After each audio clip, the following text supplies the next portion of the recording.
ரொம்பவே ஒரு ஹெல்த்தியான கேக் எப்படி பண்ணுறதுன்னு சொல்லி பார்க்கலாம். இந்த கேக் பண்ணுறதுக்கு ராகி மாவும் கருப்பட்டியும் யூஸ் பண்ணியிருக்கேன். அதுவும் இல்லாமல் வெனிலா எசன்ஸ்க்கு பதிலாக ஏலக்காய் யூஸ் பண்ணியிருக்கேன். எப்படி பண்ணுறதுன்னு சொல்லி பார்க்கலாம். ஒரு மிக்ஸி ஜார் எடுத்துக்கோங்க. அதில் 3 முட்டை சேர்த்துக்கலாம். ஒரு பிஞ்ச் சால்ட்டு சேர்த்துக்கோங்க. அதை நல்லா ஒரு நிமிஷத்துக்கு நல்லா பீட் பண்ணி எடுத்துகிட்டு அது கூடவே 3 ஏலக்காய், 3/4 கப் இல்லைனா 1 கப் அளவுக்கு துருவின கருப்பட்டி சேர்த்துருக்கேன்.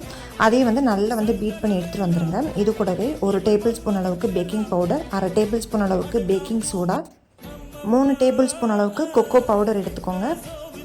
1/2 கப் கோல்டு வின்னர் ஆயில் எடுத்துக்கலாம். வாசனை நல்ல ஆயில் எதுவாக இருந்தாலும் எடுத்துக்கலாம். அது கூடவே காய்ச்சி ஆற வச்ச பால் 1/2 கப் அளவுக்கு எடுத்துக்கலாம். இப்போ மிக்சர் ஜாரை நல்லா சுற்றி எடுத்துகிட்டு வந்துடலாம். ரொம்ப நேரம் சுற்றி தேவையில்லை.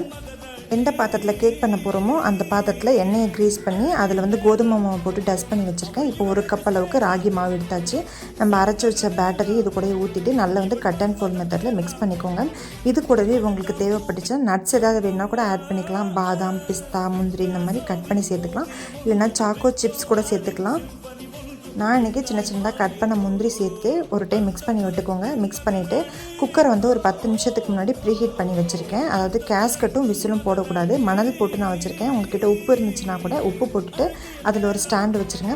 இப்போ இந்த பாத்திரத்தை நல்லா அந்த மாதிரி டேப் பண்ணிட்டிங்கன்னா ஏர் பபிள்ஸ்லாம் போயிடும். அதை குக்கருக்குள்ளே வச்சுட்டு நம்ம மூடி வச்சிடலாம். 1/2 மணி நேரத்துலேருந்து 40 நிமிஷத்தில் நம்மளோட கேக் ரெடி ஆகிடும். இந்த மாதிரி ஒரு கத்தி எடுத்து சென்டரில் இப்படி விட்டு பார்த்தீங்க அப்படின்னா ஒட்டாமல் வந்துச்சு அப்படின்னா நம்மளோட கேக் வெந்துருச்சு. நம்மளோட ராகி கருப்பட்டி கேக் சூப்பராக ரெடி ஆகிடுச்சு. இது ரொம்ப சிம்பிளாக வீட்டில் இருக்க பொருளை வச்சே பண்ணிடலாம். கண்டிப்பாக நீங்களும் ஒரு டைம் ட்ரை பண்ணி பாருங்கள். தேங்க்ஸ் ஃபார் வாட்சிங்.